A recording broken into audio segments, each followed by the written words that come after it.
नमस्कार सर्व दर्शकांचं Maharashtra TV live मध्ये सहर्ष स्वागत. मित्रांनो आणि दर्शकांनो, आज आपण आलेलो आहोत कंधार लोह्याचे माजी आमदार तथा लिंबोटी धरणाचे खरे शिल्पकार आदरणीय सन्माननीय श्री ईश्वररावजी भोशीकर साहेब यांच्या वडिलांच्या पुण्यतिथीच्या निमित्ताने जो काही 18 तारखेला कार्यक्रम या ठिकाणी राबवलेला आहे पानभोशी येथे. पूर्ण परिसर हा त्या दिवशी एक मंत्रमुग्ध होणार आहे. आपल्या सोबत आहेत कंधार लोह्याचे माजी आमदार ईश्वररावजी भोशीकर साहेब, त्यांच्याकडून जाणून घेऊयात. व त्याचबरोबर आहेत माजी प्राचार्य राजेंद्रजी भोशीकर साहेब, आणि आपण त्यांच्याकडून जाणून घेऊयात की नेमके 18 तारखेला काय कार्यक्रम राबवलेले आहेत. साहेब नमस्कार. नमस्कार साहेब, आपलं महाराष्ट्र टीव्ही लाईव्ह मध्ये सर्वप्रथम स्वागत. साहेब, आपल्या परिसरामध्ये आपण जो काही कार्यक्रम राबवलेला आहे 18 तारखेला, त्या कार्यक्रम घेण्याच्या पाठीमागचा नेमका उद्देश काय आहे, आणि जे बऱ्याच वर्षापासून आपण ते कार्यक्रम राबवत राहतात, बरेच लोक या ठिकाणी दर्शनासाठी येत असतात, आम्हाला थोडक्यात माहिती सांगायची. एक तर मला आपणाला सुरुवातीला पांडुरंगाची कृपा आमच्या घराण्यावर आहे. महत्वाचं म्हणजे आमचे वडील एकटेच होते. त्यांना पित्याचं पित्त ज्याला पाठबळ म्हणतो ते मिळू शकलं नाही. प्रश्न कसा झाला की एक आईच्या पोटात असताना आमच्या आजीला साक्षात्कार झाला की तू रडू नकोस, तुझ्या पोटी पुत्र होईल. आणि मग त्यांनी म्हणून आमच्या आजीने त्यांचं नाव ठेवलं नारायण. ठेवल्याच्या नंतर आता मुळात पांडुरंगाच्याच कृपा होती ती, म्हणून वडील सुरुवातीपासूनच भजनामध्ये भजन करायला लागले. गावामध्ये भजन करणं, पंढरपूरची वारी करणं, त्याचबरोबर मग आळंदीला काही दिवस त्यांनी शिक्षण घेतलं. तिथून येऊन मग वारकरी संप्रदायाचा प्रचार आणि प्रसार करण्याचं काम त्यांनी सुरुवात केलं.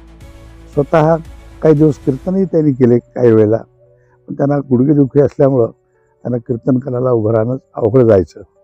म्हणून हे जवळपास आमच्या 10-15 खेडे जे आहेत, त्या 10-15 खेड्यामध्ये वारकरी संप्रदायाचा प्रचार प्रसार करणं, सप्ते उभे करणं, लोकांना मृदंग शिकवणं, टाळ वाजवायला शिकवणं, पावलं शिकवणं, आणि त्यामुळं ते एवढे प्रसिद्ध झाले त्यांच्या जीवनामध्ये की त्यांना भजने पाटील म्हणू लागले. नारायण पाटील भजने म्हणायचे. तरी भजने हा काही फार मोठा पुरस्कार असा वाटत नाही सर माणसाला, पण त्या काळात ते फार मोठं वाटायचं. आणि त्यात अगदी तन्मयतेनं रात्रच्या रात्र भजन करायचे मी तुम्हाला सांगतो. आणि विशेष म्हणजे वारी करणं दरवर्षी. हे जे काही घडत असताना मध्यंतरी हैदराबाद मुक्ती संग्रामाच्या लढ्यामध्ये त्यांनी भाग घेतला. लढ्यामध्ये भाग घेतला तेव्हा शेतसारा बंदी, तुमचे सिंधीचे झाडं तोडणे, अशा प्रकारचे कार्यक्रम हाती घेतलेले होते. त्या काळामध्ये रामदासराव वकील, त्याचबरोबर टिळकीकर, तुमचे गोविंदराव आणि आनंदराव देसाई यांच्या नेतृत्वाखाली त्यांनी तेव्हा सुद्धा काम केलं. पण संप्रदाय सोडला नाही. विशेष मी सांगतो, लिंगायत धर्मामध्ये लिंगाची पूजा असते, शिवाची पूजा असते, पण ते नेहमी म्हणायचे शिव आणि पांडुरंग हे एकच आहेत, विठ्ठल. कारण श्री विठ्ठलाच्या डोक्यावर महादेवाची पिंड आहे आता पांडुरंगाला, तुमच्या पंढरपूरला. म्हणून गळ्यामध्ये लिंग असायचा आणि गळ्यात माळाही असायची. दोन्ही विधी आयुष्यभर त्यांनी केल्या. मी सुद्धा एकटाच, मला काही बहीण नाही किंवा भाऊ नाही, पण त्यांनी गावात शाळा नसायची तरी पण आपल्या मुलाला आपण शिकवलं पाहिजे ही त्यांची धारणा होती.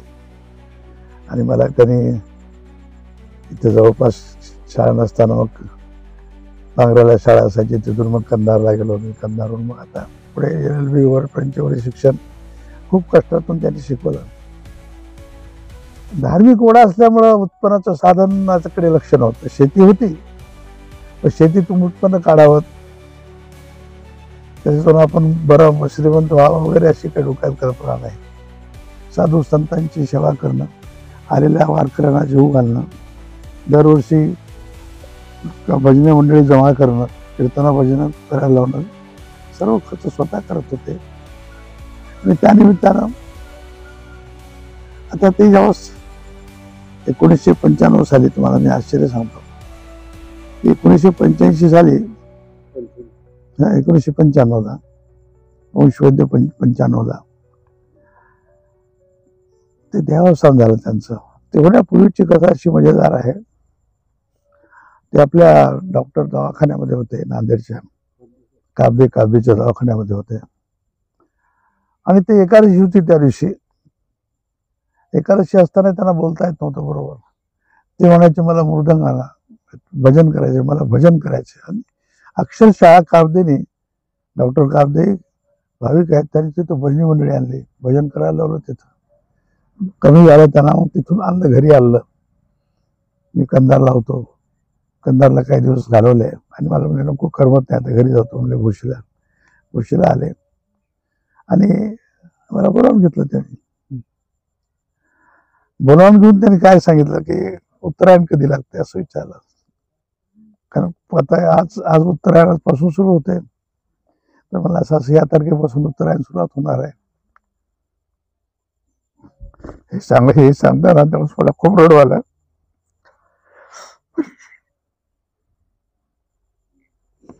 आपण पाहू शकता की साहेबांचं त्यांच्या वडिलावर आज सुद्धा तेवढंच प्रेम आहे. 1995च्या नंतर साहेबांना सोडून गेले. साहेबांचे वडील जे की नारायणरावजी भोसेकर, त्यांचा या परिसरामध्ये खूप ओढ होता, प्रेम होती, आपुलकी होती. आणि इतिहासातली दर्शकांनो पहिलीच गोष्ट असेल की जो व्यक्ती बिमार पडलेला असून हॉस्पिटलमध्ये त्या ठिकाणी कीर्तन झालेलं होतं, ही फार मोठी एक समाजापुढे आदर्शवादी गोष्ट आहे. या ठिकाणी साहेबांना त्यांच्या वडिलांचं कौतुक करताना डोळ्यातून अश्रू अनावर होत आहेत. साहेब, त्या इतिहासातली माझ्या मते तर वाटते की हा इतिहासातला पहिलाच प्रसंग असेल त्या ठिकाणी कीर्तन झालेलं. आणि त्याच्यानंतर मग मला म्हणाले की काय करा आता. म्हणले आमच्यामध्ये अंत्यविधी हा दफन करतात आम्ही, पण त्यांनी सांगितलं मी आपण वारकरी संप्रदायातले आहोत आणि ते ऐकायचं नाही कोणाचंच आहे. एक गोष्ट खरी योगाचा भाग असतो. मला एक त्या काळामध्ये यज्ञ करायचा होता. एक गुरुजी होते, गुरुजी म्हणले आपला यज्ञ करायचं तुमच्या घरी मला पानमुशीला. त्यासाठी मी सर्व एक 20-22 वनस्पतींच्या समित्या जमा करून ठेवलेल्या होत्या त्या सर्व. आणि ते बघा, ते यज्ञ झाला नाही, पण त्या सर्व समित्या जमा केलेल्या होत्या. मला म्हणले आमचे सर्वात लहान चिरंजीव जे आता सिव्हिल सर्जन आहेत, ते शिकायला होते बेळगावला, म्हणजे त्याला बोलावून घ्या. शनिवार दिवस ठरला, सर्व मुलींना बोलावलं. राजवते वगैरे सर्व घरीच होते, संजय घरीच होता, आम्ही सर्व घरी होतो. मग मुली सर्व आल्या, नाते होते आले सर्व. शनिवारी त्या दिवशी मग सकाळी सर्वांना जेवायला लावले. एकत्रित जेवले, सर्वजण जेवले. आणि म्हणलं तुम्ही काहीच खात नाही. नाही म्हणले मी काही खात नाही, आता दूध द्या म्हणले. थोडस दूध दिलं. जय विठ्ठल म्हणले आणि प्राण सोडला माझ्या वाटेवर. आता ही सुखदायी गोष्ट आहे आणि दुःखदायक गोष्ट आहे, दोन्ही गोष्टी आहेत.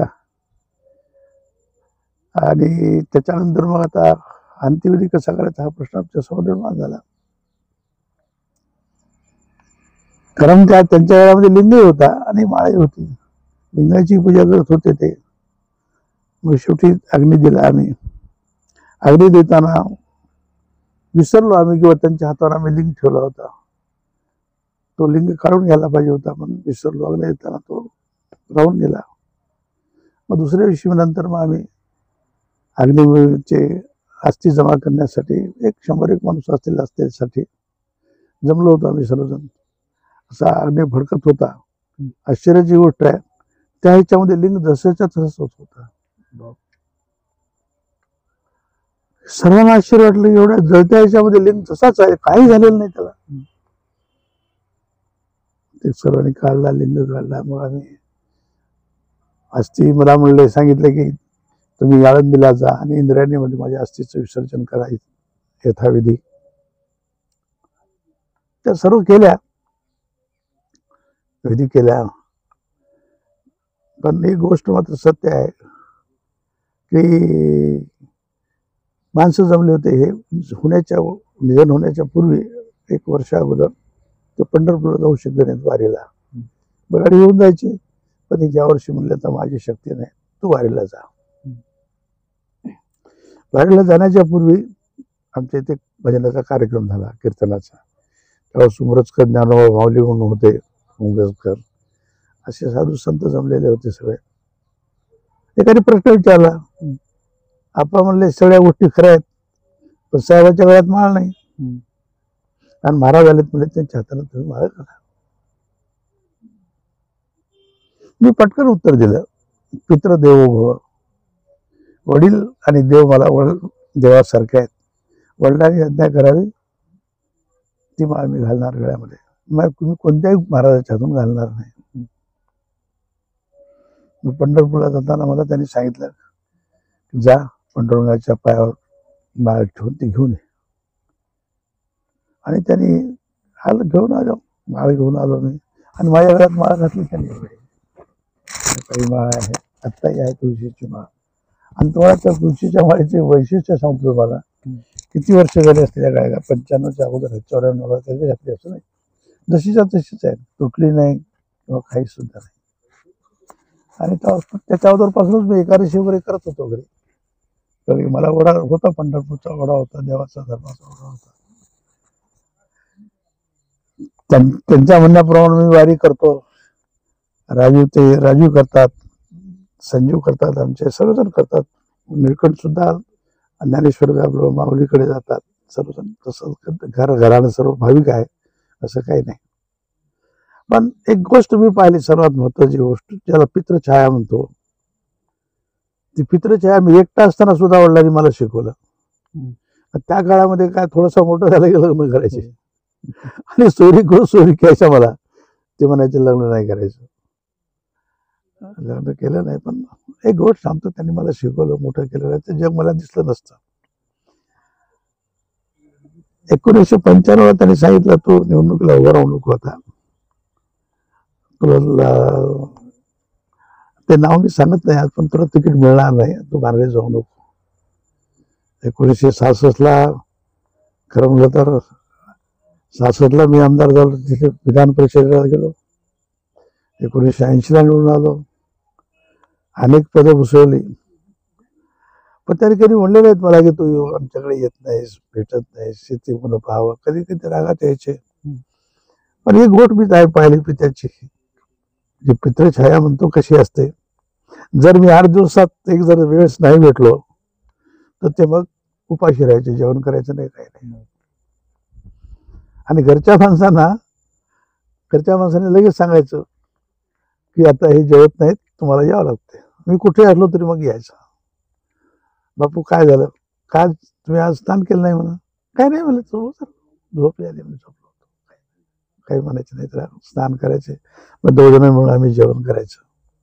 असं एक महत्वाची गोष्ट, अत्यंत निस्वार्थ भावना होती, निश्चिम देवावर भक्ती होती, विठ्ठलाचे भक्त होते. ते कोणाचं वाईट व्हावं असं कधी त्यांनी इच्छिलं सुद्धा नाही.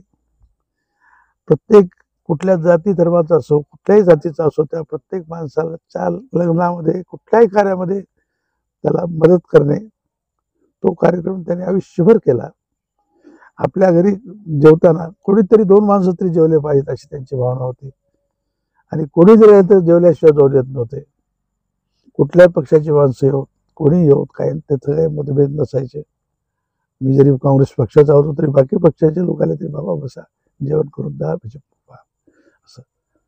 माझ्यासाठी असा कोणाला मत द्या नाही, आशीर्वाद होता त्यांचा. कळलं की नाही. आता साहेब, एक आपण थोडक्यात राजकारणाचा साहेबांनी विषय काढल्यामुळे मी एक राजकीय प्रश्न विचारू इच्छितो साहेब. साहेब, बरेच जे काही जुनी मंडळी आहे, काँग्रेस पक्षाला सोडचिठ्ठी दिलेली आहे त्या जुन्या मंडळींनी. परंतु आपण आज तागायत काही सोडचिठी नाही किंवा आपल्या कुठे प्रतिक्रिया नाहीत मी काँग्रेस सोडणार आहे म्हणून. म्हणजे काँग्रेसवर एवढी आपली निष्ठा हा. कशी आहे? बरोबर आहे. मी थोडं सांगतो. एक तर मी BA ला LLB होतो मी औरंगाबादला. औरंगाबादला असताना तिथे शिकापक्षी प्रबळ होता. आम्ही शिकायला असताना केशवराव घरी यायचे, पण ते काही त्यांचा काही राजकीय आमचा काही संबंध नव्हता, कधीच संबंध आला नाही. ते नको आता ते. पण गंमत कशी आहे की मी तिथे गेल्याच्या नंतर सहवास मला औरंगाबादला जो मिळाला, विनायकराव पाटील म्हणून होते, ते काँग्रेस पक्षाचे मराठवाड्याचे अध्यक्ष होते. तिथे एक शिबिर झालं तुमच्या वेरूळला. शिबिर झाल्याच्या नंतर शिबिरामध्ये आम्ही तरुण मंडळी होतो LLBला मराठवाड्यातले, आणि विनायकराव तरुणच होते. विनायकरावने आमच्या तरुण मंडळीला एकत्रित केलं आणि मला म्हणले चला शिबिराला या पोरं चला. आम्ही गेलो शिबिराला. तिथे मी यशवंतराव चव्हाण साहेबांचं भाषण ऐकलं. तिथं तर्कतीर्थ लक्ष्मण शास्त्री जोशींचं म्हणजे काँग्रेस पक्ष म्हणजे काय, समाजवाद म्हणजे काय, साम्यवाद म्हणजे काय, आणि लोकशाही मध्ये काँग्रेस पक्षाचे जे तत्वज्ञान आहे ते कसं योग्य आहे आजच्या दृष्टिकोनातून, आणि आपण त्याला कसं पुढे आपण सर्व लोकांनी भाग घेऊन आपण कामाला लागलं पाहिजे, एक तरुण पिढी आम्हाला निर्माण करायची वगैरे वगैरे. त्यांचं थोडंसं प्रभावी झालो त्या दिवशी. मला वाटलं खरं आहे, काही वाईट नाही, काँग्रेसमध्ये राहायला काय अडचण आहे आपल्याला. मग आम्ही अभ्यास सुरू केला, आणि माझं पहिलं भाषण मी तुम्हाला सांगतो भोकरला झालं. भोकरला काँग्रेसचं शिबिर झालं. मी पॅन्ट शर्टमध्येच होतो. असा शंकरराव चव्हाणांनी मला बोलावलं, मुलगा हुशार आहे. त्यांनी भाषण द्या, समाजवादावर भाषण द्यायचं होतं. समाजवाद, साम्यवाद आणि शेका पक्षामध्ये काय फरक आहे हे समजून सांगण्याचा मी प्रयत्न केला. साम्यवादाचं पिल्लू म्हणजे शेका पक्ष आहे. धोरणं तीच आहेत, पण कधी राबवण्याचा त्यांचा प्रयत्न झाला नाही किंवा करू शकले नाहीत ते. कळलं की नाही? आणि प्रभावी झाले. मला म्हणले तुम्ही निवडणुकीला उभं राहा 65लाच विधानसभेला. म्हणलं मी आणखी गावाकडे गेलो नाही, वकिली सुरुवात केली नाही. तर वकिली नांदेडला करत होतो, वकिली तेव्हा 61ला मी. तर म्हणलं आताच काही नाही, म्हणलं 5 वर्षाच्या नंतर बघूया. मग 62ला साहेबराव बारटकर निवडणुकीला उभे राहिले. ते एक स्वातंत्र्य सैनिक होते आणि लढाऊ प्रवृत्तीचा मनुष्य. त्यांनी आम्हाला विरोधकाशी कसं लढायचं, कशी हिमतीने राहायचं हे त्यांनी शिकवलं आम्हाला. ते काही फार अभ्यासू नव्हते, पण विचारानं चांगले होते, आचार चांगले होते, त्यांचे विचार चांगले होते. आम्ही प्रभावी झालो त्यांच्यावरून. आणि शंकरराव चव्हाणांची विचारसरणी, त्यांचं कार्य, त्यांचं कर्तृत्व हे पाहत असताना वाटायचं बाबा काहीच नाही यांच्याकडे. घर त्या काळामध्ये त्यांना घर नव्हतं, इथे काही नव्हतं बरं का. आणि असं असताना एक त्यागी मनुष्य, आपण तसं जीवन का जगू नये. आणि सर्वात महत्वाची गोष्ट म्हणजे अशी की मला इथलं जे चाललेलं शेका पक्षाचं राजकारण होतं ते लोकांना बोलावून देऊन निवडून येणं हे काही मला आवडत नव्हतं. शेवटी समाजाला काय पाहिजे, कृती पाहिजे, कृतीशील पाहिजे. आणि हे विचार त्यांचे मोर्चे काढणे हे काय मला काही फार आवडत नव्हतं. त्याच्यापेक्षा आपण कृती कशी असावी, कारण काय मी त्या काँग्रेस पक्षाचा संबंध इतिहासचा अभ्यास केलेला विद्यार्थी होतो. त्याच्यामुळे मला वाटायचं की आपण काम करायला पाहिजे. कळलं की नाही? आणि त्या विचारातून कामातून मला माझी इच्छा नसताना मला अध्यक्ष केलं. तेव्हा असंच झालं. तालुका काँग्रेसचा अध्यक्ष करताना निवडणुकीला बळवंतराव चव्हाण होते तेव्हा, हे वसंतरावचे वडील आणि याचे आजोबा. आता ते आले विठ्ठलराव पवारला. मी त्या जिल्हा परिषदेमध्ये भाग घेतला आणि पहिल्यांदा जिल्हा परिषद निवडून आणले आम्ही काँग्रेसने. सगळे तरुण होतो आम्ही. मी होतो, आमचे विजयवंतराव माझे मेवणे होते, व्यंकटराव गोंडगावकर होते, ते LLB होते, शिवराम पवार आहेत, अहमद बेग आहेत. ही सगळी जी मंडळी होती कंपनी आमची सर्व एका समवयस्कर सर्व असल्यामुळं सर्व एकत्रित केली मी. विठ्ठलराव पवार माझ्याबरोबर शिकायलाच होते, ते सर्व एकत्रित केलं. आणि म्हणजे शेका पक्ष आपण आपला पक्ष काँग्रेसमध्ये राहून काम करू आपण. आणि जिल्हा परिषदला 62ला मला निवडणुकीला उभं केलं, तिकीट दिलं, पण मी काय ते स्वीकारलं नाही. वडिलांची इच्छा अजिबात नव्हती. साहेबराव बारटकर वगैरे सर्व मंडळी, मुशीला बापूला विचार, ते सगळे बापू म्हणायचे सगळेच मी म्हणल्यामुळे. त्यांनी फार एक मजेदार प्रश्न विचारला, साहेबराव तुम्ही किती शिकलात? आता बापू तुम्हाला तर माहित आहे मी आंदोलनात भाग घेतलो तेव्हा मी लहानच होतो की 10वीला असताना मी आंदोलनात भाग घेतलं. हैदराबाद मुक्ती संग्रामामध्ये शकलो नाही. आता याने शिकलाय की नाही, पाठी लावून जरा एक बार वकिली करू दे त्याला. भाऊ पुढे घ्या तुम्ही राजकारणात, पण पाठी लावू द्या, वकिली करू द्या असं. आणि दुर्दैवानं तिथं प्रांतिकनं माझं तिकीट कापलंच नाही, माझ्या नावानंच ते चिन्ह राहिलं. आता वाट मग गोंधळात चिखलीकरला काँग्रेसच्या वतीनं आम्ही उभं केलं, ते पुरस्कृत उमेदवार म्हणून. त्याचं चिन्ह निघालं सूर्य त्यावेळेस, म्हणजे इंडिपेंडन्स म्हणून उभा केला. आणि काय निवडून आणलं, हे 2-4 गावामध्ये निवडून आले ते. कलंबर, शिराड, आपलं उस्माननगर, पानभुश अशी असा पट्टा होता आमचा त्यावेळेस. लोक मतदान करण्यात गेले. मग मला म्हणले शंकरराव म्हणले ते मतदान ते पडेल की म्हणले पोशीकर तुम्ही असं कसं केलं? वाहनं नव्हती, मोटरसायकलवर फिरलो, निवडून आलं. ते एक प्रवास सांगतो मी तुम्हाला. शंकररावना थोडंसं फील झालं चव्हाण साहेबांना, किंवा या माणसाचं तिकीट याने नको म्हणले, काय करायचं. त्यांनी मला पहिल्यांदा युनिफिकेशन ऑफ इरिगेशन लॉज एक कमिटी होती फार मोठी. म्हणजे नागपूरचा जो भाग आहे तो मध्य प्रदेशातून आलेला आहे महाराष्ट्रामध्ये, आणि मराठवाड्याचा भाग जो आहे तो हैदराबादून आला आहे. हैदराबाद संस्था म्हणजे तुमच्या निजामाच्या राजवटीतून. हैदराबाद इरिगेशन ऍक्ट होता, मध्य प्रदेश इरिगेशन ऍक्ट होता, आणि बंबई इरिगेशन ऍक्ट होता. त्याचं एक एकत्रितकरण करून करायचं अशी मोठी कमिटी होती. त्या कमिटीवर मला पहिल्यांदा सगळ्या महाराष्ट्रावर त्यांनी मला फिरवलं, आणि थोडीशी जवळीक आली त्यांची माझी. त्यांना वाटले हा मुलगा हुशार आहे, याला पण राजकारणात लिफ्ट दिली पाहिजे. लगेच मला जिल्हा परिषदेवर घेतलं, ते सोडलंच नाही. तेव्हा प्राचार्य म्हैसेकर आणि नॉमिनेशनचे असायचे, आम्हा दोघांना घेतलं. मला शिक्षण समितीवर घेतलं. पुन्हा एक इंडस्ट्रियल डेव्हलपमेंट सोसायटी असायची, संस्था होती एक, महाराष्ट्र गव्हर्नमेंटची होती. तो फार उद्देश चांगला होता. एखादं युनिट तयार करायचं आपण, समजा आता पाईपचा आहे, कशाची असो, युनिट तयार करायचं आणि त्या जनतेला कडे द्यायचं, ते तुम्ही चालवा. नंतर त्याही कमिटीवर घेतलं मला.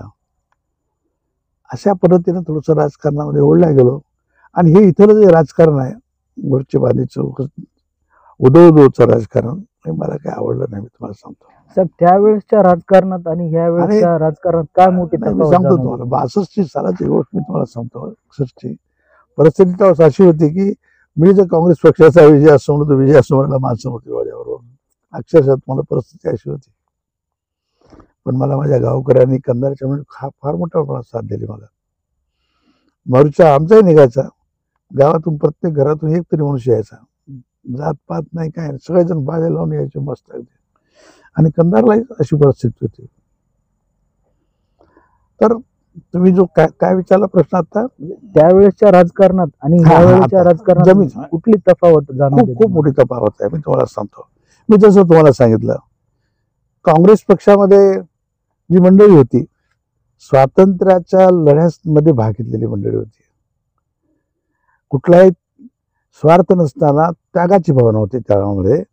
आपण आपल्या इंग्रजांच्या विरोधात आपण उठाव केला पाहिजे, त्यासाठी आपल्या जीवाची पर्वा तरी केली नाही, अशी माणसं होती त्या काळामध्ये. 10 वर्ष, 9 वर्ष, 5 वर्ष जेलमध्ये राहिली माणसं, काही हुतात्मे झाले.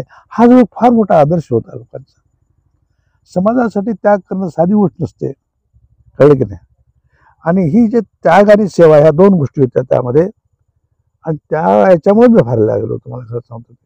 आणि आमच्या घरी सेवेचं होतं. वडील राजकारणी नव्हते, वारकरी संप्रदायाचे होते. त्यांचा सेवक धर्म होता त्यांचा, आणि निस्वार्थ भावनेनं करण्याची त्यांची भावना होती, कळलं की नाही. आणि ती थोडीशी घरचं काही का होतं पण वळवून होतं माझ्या मनामध्ये, ती श्रद्धा होती वडिलाविषयी. आणि त्यामुळे थोडंसं. आणि आजचं राजकारण हे पैसे देण्याचं राजकारण मी नवीनच ऐकलं आता. मी सांगतो मला, आता परवा सुद्धा लोकसभेच्या वेळेला मला म्हणाले तेव्हा तुम्ही निवडणुकीला उभं राहा. म्हणलं नाही उभं शकत. म्हणजे काय म्हणले? नाही म्हणलं आपली आर्थिक परिस्थिती नाही निवडणुकीला उभं राहण्यासारखी, काळ बदललेला आहे. मी ज्यावेळेस निवडून आलो त्यावेळेस सुद्धा मी तुम्हाला सांगतो, काय नाही लोकांनी पैसे दिले, 15,000-1,000 रुपये माझे खर्च झाले असते स्वतःचे, बाकी लोकांनीच प्रचार केला, लोकांनीच भाकरी बांधायच्या, फिरायची, यायचं.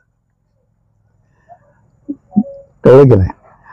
ते कशाच असायचं राजकारण? आम्ही गावात गेलो, गावाला जायला रस्ता नसायचा, गावात शाळा नसायची. मी बोलताना नेहमी म्हणायचं 3 मंदिरं आपल्याला पाहिजेत गावामध्ये. 3 म्हणजे काय?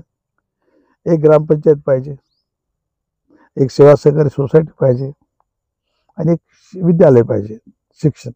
ह्या 3 गोष्टी आवश्यक आहेत गावामध्ये. ह्या ज्या गोष्टी ह्या 3 नसतील ते गाव कधी सुधारू शकत नाही. कळलं की नाही? आणि ह्या 3 गोष्टीवर भर होता आणि त्या माणसाने जे काही मागच्या लोकांनी जे कामं केली ती कामं ह्या दृष्टिकोनातून केलीच नाहीत. किंवा वाडीत शाळा पाहिजे, या गावाला कळलं पाहिजे, एक ग्रामपंचायतचं कार्यालय पाहिजे, एक सोसायटी कशासाठी पाहिजे? कळलं नाही? त्या निजामाच्या काळामध्ये अंजुमन म्हणायचे त्याला. ती गावात सोसायटी शेतकऱ्यांना मदत करण्यासाठी पाहिजे. कळलं की नाही? आणि आश्चर्य मी तुम्हाला सांगतो, ह्या 3 गोष्टी जर नसतील तर काय उपयोग आहे? मग आता रस्ता पाहिजे, लोकांची मागणी, रस्ता द्यायचा आम्ही. साहेब आता पाणी प्यायला नाही, चला काय करायचं, विहिरी द्या, तलाव करा. मी तुम्हाला सांगतो त्याच काळामध्ये मी 1970-71ची गोष्ट आहे. आमचा तेव्हा उस्मानाबाद जिल्हा होता, लातूर जिल्हा झालेला नव्हता. उस्मानाबाद नांदेड जिल्ह्यामध्ये पाणी पुरवठ्याची एक मोठी योजना आणली. जवळपास ती 22 गावाची योजना होती. ते आतापर्यंत मरशिवनी वगैरे आहे ना इथं भाग, नागलगावची टाकी, जुनी टाकी आहे तिथं. तुमच्या पोखर्णीला आहे बघा, 2-4 आहेत त्या. तर त्या काळात आम्ही मंजूर करून घेतली. म्हणजे दृष्टी अशी होती, पिण्याचं पाणी पाहिजे, शेतीला पाणी पाहिजे. शेतीला पाणी नसेल तर काय उपयोग आहे? शेतकरी कधीच समृद्ध होऊ शकत नाही. त्या इरिगेशनच्या साहेबांच्या मला संबंध महाराष्ट्र कळला, पश्चिम महाराष्ट्र कळला, विदर्भ कळला. मराठवाड्यामध्ये धरणं आहेत पण पाणी वापरता येत नाही लोकांना. आपण कसं वापरलं पाहिजे? आपल्या इथे धरण पाहिजे. पण खूप मोठ्या कष्टाने सांगतो, माझं खूप वेळ गेला त्याच्यामध्ये अप्पर मंडळात धरण करण्यामध्ये. पण अप्पर मंडळात धरण जर झालं तरच तिथं कारखाना होता. कारखान्यामध्ये 10,000 लोक मजुरीला लागतात. सगळ्या शेतकऱ्यांना उसाला पाणी मिळेल, सगळे समृद्ध होतील लोक, अशा प्रकारची भावना होती. आणि म्हणून सगळ्यात जास्त कष्ट केले तर त्या अप्पर मंडळा धरणासाठी. ते धरण मंजूर करून घेतले. मी 1983 साली धरण, तुम्ही जसं शिल्पकार बोलला तर ही गोष्ट सत्य आहे, माझ्यावर सर्व रेकॉर्ड आहे. तर हे धरण मंजूर करण्यासाठी आता लोकांना वाटते वा धरण कुठे आहे? आता हे इथं 60 किलोमीटरवर कालवा आहे. धरण कुठे आणि तुम्ही 60 किलोमीटर पाणी कसं नेलं भोशीकरांनी त्यांच्या गावाला? माझ्या गावासाठी आणलेलं एकट्या गावासाठी नव्हतं ते. इथं कारखाना होता. साखर कारखान्याच्या परिसरामध्ये ऊसाची लागवड, विहिरीचं पाणी कमी पडायचं, तर या संबंध ऊस जर झाला तर कारखाना चालेल. दुर्दैवानं कारखान्याला ऊस नसल्यामुळे कारखाना बंद पडला. आज 10,000 लोकांची जे काही कामाला लागत होते ते आज रोजगार बंद पडला माणसाचा. याचं दुःख आहे मला, मी तुम्हाला सांगतो. ही दृष्टी होती, सकारात्मक दृष्टिकोन होता माझा. अभ्यास होतो, मी शिक्षण झालेलं होतं. मी तुम्हाला सांगतो, आश्चर्य वाटेल, त्या काळामध्ये इथं एकही ऑफिस नव्हतं. एसीचं ऑफिस म्हणलं की औरंगाबादला. औरंगाबादचे अधिकारी इथं बोलवायचे, कारण मी मंत्री झालो नाही पण मुख्यमंत्री असोत का कोणी असो, सगळेजण सांगायचे भोशीकर अडचणीतून निवडून आलेले आहेत, त्यांचे कामं सर्व करा. मुख्यमंत्री असो का सर्वांनी सांगायचं. त्यामुळे अधिकारी काम करत होते. निस्वार्थ भावना होती. आम्हाला कोणाची पर्सेंटेज याची गरज नव्हती. लोक निवडून देत होते, आम्हाला काही गरजही नव्हती. पण अधिकारी तसं चांगलं वागत होते. आता इतका फरक आहे की आजची परिस्थिती म्हणजे पर्सेंटेजचा मामला आहे. आता पर्सेंटेज आणि मतदाराला काय द्यायचं ते बरोबर नाही ना. म्हणून ह्याच्या राजकारणामध्ये आम्ही सुट होऊ शकत नाही आता. म्हणून आता उभं राहावं किंवा ही अशी कल्पना डोक्यात नाही. त्याचं कारण काय? किती तुम्ही विचार चांगले असू द्या, विचार चांगले असणं, विकासाची दृष्टी असणं, भाषण तुमचं ऐकतील, पण शेवटच्या दिवशी तुम्ही जर पैसे नाही दिले तुम्हाला मतदानच करायला कोणी तयार नाही. आणि जे पैसे देतात माणसं, राजकारणाचा व्यवसाय झाला हा. राजकारणामध्ये जिथे व्यवसाय होतो तिथे नफा नुकसानीचा प्रश्न निर्माण होतो. नफा नुकसानीचा प्रश्न निर्माण झाला की स्वार्थ निर्माण झाला आणि तो माणूस जनतेपासून दूर जातो. तुम्हाला सांगतोय तेच वळण लागणार सारखं. म्हणून ह्या चक्रामध्ये आम्ही उभा राहू शकत नाही आता. म्हणून आम्हाला शक्य नाही, कारण आमची एकंदर जी प्रवृत्ती होती विकासाची दृष्टी होती आम्हाला. कळलं की नाही? साहेब, आपण आपल्या कार्यकाळामध्ये विकास खूप मोठ्या प्रमाणात केला, परंतु आताचे जे आमदार आहेत ते आश्वासन देऊन या ठिकाणी कुठेतरी कमी पडत आहेत. आणि अनेक म्हणजे जे कार्यकर्ते नवीन तयार होणारे आहेत, अशा कार्यकर्त्यांना आपण काय सल्ला देणार आहेत? नाही, मी तेवढं निश्चित सांगेल, मी तुम्हाला सांगतो. शेवटी कसं आहे, लोकप्रतिनिधी त्याचं नावच आहे. लोकप्रतिनिधी म्हणजे लोकांच्या समस्या मांडणारा प्रतिनिधी. मी आमदार कोणाला चांगला मानेल? जो आमदार आपल्या मुंबईच्या तिजोरीतून आपल्या मतदारसंघामध्ये जास्तीत जास्त विकास योजना राबवण्यासाठी निधी निर्माण करू शकेल, तो आमदार चांगला विकासाच्या कामासाठी. हे जर तुम्ही केलं तर होऊ शकते. मी तुम्हाला सांगतो, शेका पक्षाच्या एका माणसाचा आदर्श माझ्या डोळ्यासमोर होता. मी विधानसभेला असताना गणपतराव देशमुख हे शेका पक्षाचे, पण ते विधानसभेत असायचे. विधानसभेमध्ये जे लोकांच्या दृष्टिकोनातून जे लाभदायक प्रश्न असतील किंवा योजना असतील त्या स्वतः राबवित होते. ते विरोध करत नव्हते. ते म्हणायचे, अरे बाबा, हे मी विधानसभेत होतो ना, त्या अधिकाऱ्याला म्हणायचे, मी काय विरोध केलाय काय? भाषण दिलं बाबा, पण मंजूर केलंय, आता ते राबवा. त्याच्यामुळे ते सारखं आमदार असायचे. ही दृष्टी होती त्या माणसामध्ये. ते आमच्या समोर यशवंतरावच्या माणसाची दृष्टी मी तुम्हाला सांगतो. यशवंतराव चव्हाण तर काय महाराष्ट्राचे खरे शिल्पकार तेच आहेत. महाराष्ट्र त्यांनी घडवला, आमच्यासारख्या कार्यकर्त्यांना घडवलं. मी म्हणलं ना तुम्हाला, त्यांच्या एका भाषणावर मी प्रभावी झालो. आणि मी विधान परिषदेवर कसं घडवलं तर सांगितलं तर कथा फार मजेदार आहे ती. साहेब, माझा शेवटचा प्रश्न आहे. आपल्या वडील जे की नारायणरावजी भोशीकर साहेब यांच्या पुण्यतिथीच्या निमित्तानं आपण जो 18 तारखेला कार्यक्रम ठेवलेला आहे, या कार्यक्रमाच्या निमित्तानं नेमके कुठले कुठले महाराज या ठिकाणी येणार आहेत? रूपरेषा काय आहे?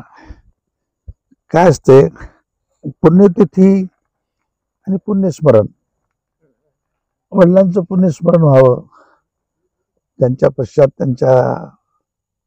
त्यांचे जे काही विचार होते भजनाचे, कळलं की नाही, ते विचार लोकांपर्यंत पोहोचते करावेत.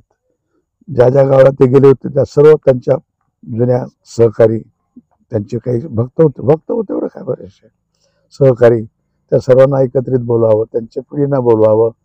आणि जे त्यांनी जे काही भजनाचा जो वारकरी संप्रदाय वाढवला, तर त्या संप्रदायाच्या निमित्तानं सर्वजण लोक एकत्रित यावेत, म्हणून हा माझा दरवर्षी पुण्यतिथीचा प्रयत्न असतो. आणि कुठले तरी महाराज आपण बोलवायचं, त्यांचं कीर्तन ठेवायचं, त्या निमित्तानं हा नेहमीचा उद्देश असतो. तर यंदा योगायोगाने मी तुम्हाला सांगतो की औशेकर महाराज जे आहेत, गुरुबाबा, आणि ते औषध संस्थान जे आहे त्या संस्थानचे प्रमुख आहेत, आणि त्यांना यंदा कीर्तनासाठी बोलावलंय आपण. ते लिंगायत आहेत, पण ते वारकरी संप्रदायाचे आहेत. त्याने ते वडिलांचा हे पाहिला फोटो, आणि ते म्हणले, बुक्का आहे एवढा मोठा? भोसीकर म्हणले, हो. म्हणलं, तुमच्यासारखंच आहे, ते वारकरीच आहेत. म्हणलं, मी वारकरीच आहे आज सुद्धा. म्हणलं, त्याला काय परंपरा आहे, नाईलाज आहे. म्हणलं, वा, नाईलाज नाही, काय नाही, इच्छा आहे सर्वांच्या. आणि एक लोकांना त्यामुळे काय होतं की प्रबोधन होते. शेवटी कसं आहे, दोन गोष्टी आहेत. अध्यात्मामध्ये त्याच्यातून आपला थोडंसं आत्मज्ञान प्राप्त होते माणसाला, त्याच्यातून जो आनंद मिळतो त्याच्यातून एक सात्विकता निर्माण होते माणसाची. कळलं की नाही? एक समाजाला एक चांगली दिशा मिळावी, वळण मिळावं, लोकांना एक चांगलं ऐकायला मिळावं, ही भावना आहे त्याच्या पाठीमागची माझी. मी तुम्हाला सांगतो, तुमच्या आता हे शेवटी कसं आहे, परिसरातले लोक आजही आठवण करतात. कित्येकाला आम्ही निमंत्रण दिलं नसलं तरी ते लोक येतात, किंवा विसरले असतील आपल्याला म्हणून. कळले की नाही? आणि मोठा कार्यक्रम होता, अभिषेक होतो, हरिपाठ इथं म्हणल्या जाते, प्रवचन होतात, त्याच्यानंतर कीर्तन होते. कीर्तनाच्या नंतर मग प्रसाद भोजनाचा लाभ घेऊन लोक जातात. आता लोक म्हणतात, कोण करतंय असं, कोण करतंय असं नाही. हे करतोय आम्ही कशासाठी करतोय मी तुम्हाला सांगतो. जसं मी सांगितलं ना की सर्व लोकांसाठी परत परत आठवण यावी, परत तो आपल्याला कोणीतरी शिकवलेला आहे त्यांच्यामध्ये जाणीव व्हावी, निर्माण व्हावी आणि आपण एक सन्मानाला लागावं. कळलं की. आणि म्हणून कसं आहे, पांडुरंगाचे भक्त म्हणजे अत्यंत समाजवादी तो देव आहे. खरं सांगायचं होतं सर्व मी म्हणतो ना वारकरी संप्रदायासारखा संप्रदाय नाही. त्याचं कारण असं आहे सर्व जाती धर्मातले त्यामध्ये संत निर्माण झाले. चुकोबापासून ते परत थेट ज्ञानेश्वरापर्यंत ब्राह्मणापर्यंत सर्व लोक एकत्रित होते एकाच पांडुरंगाची सेवा. कारण पांडुरंग या सर्वांच्या घरी गेले, मतभेद केला नाही त्यांनी, कधी वर्णाश्रम मानला नाही, काही नाही काही नाही. असे ज्याचं आचरण आहे कळलं की नाही. ज्या देवतेचं सर्वावर लक्ष आहे, विश्वात्मके देवीसारखा आहे देव तो. आणि म्हणून मग आपण त्या निमित्तानं का होत नाही, सर्वांना एक प्रबोधन होईल म्हणून मी बोलावतो. मी बोलतो दरवर्षी. आणि सर्व पक्षाच्या लोकांना, सर्वांना जे जे येतील त्यांना सर्वांना मी बोलावतो. हा माझा उद्देश आहे त्या पाठवा. या ठिकाणी माजी प्राचार्य राजेंद्रजी भोसीकर साहेब आहेत. आपण त्यांच्याकडून देखील जाणून घेऊयात की 18 रोजी होणाऱ्या या कीर्तन सोहळ्याच्या निमित्ताने त्यांनी काय काय कार्यक्रम उपक्रम राबवलेले आहेत. साहेब नमस्कार. साहेब सर्वप्रथम आपण आपल्या आजोबांच्या पुण्यतिथीच्या निमित्ताने नेमके कुठले प्रोग्राम कार्यक्रम राबवलेले आहेत. 18 जानेवारी रोजी कैलासवासी नारायणराव भजने पाटील यांची पुण्यतिथी आहे. दरवर्षी मोठ्या प्रमाणात आम्ही भजन कीर्तनाचे कार्यक्रम ठेवतो. प्रतिवर्षाप्रमाणे याही वर्षी सकाळी त्यांच्या प्रतिमेची मिरवणूक आम्ही घरून गावातून पूर्ण गावामधून इथं समाधी मळ्यापर्यंत आणतो. त्यानंतर समाधीचा अभिषेक होतो. अभिषेक झाल्याच्या नंतर हरिपाठ होतो. हरिपाठ झाल्याच्या नंतर प्रवचन होतं. प्रवचनानंतर 11 ते 2 या दरम्यान औसाचे पीठाधिपती श्री गुरुबाबा यांचं कीर्तन होतं. कीर्तन ठेवलं आहे. आणि त्यानंतर 2च्या नंतर महाप्रसादाचा लाभ असतो. सर्व भाविक भक्तांना मी विनंती करतो की निमंत्रण पोहोचलेलंच आहे आपल्याला. जरी कोणाला नजर चुकणे राहिले असले तरी आपण हे आपल्या भजने पाटलाचा कार्यक्रम समजून आपण सर्वांनी उपस्थित राहावे ही माझी नम्र विनंती. तर आताच आपण पाहिलात की कंधार लोह्याचे माजी आमदार ईश्वररावजी भोसीकर साहेब यांच्या वडिलांची पुण्यतिथी उद्याच्या 18 जानेवारी रोजी होणार आहे. आणि त्यांचे वडील हे वारकरी संप्रदाय होते. आणि या ठिकाणी औस्याचे महाराज जे की गुरुबाबा महाराज यांचं या ठिकाणी प्रवचन होणार आहे, कीर्तन होणार आहे. कॅमेरामॅन शुभम केंद्रेसह मी मयूर कांबळे, महाराष्ट्र टीव्ही लाईव्ह, कंधार, नांदेड.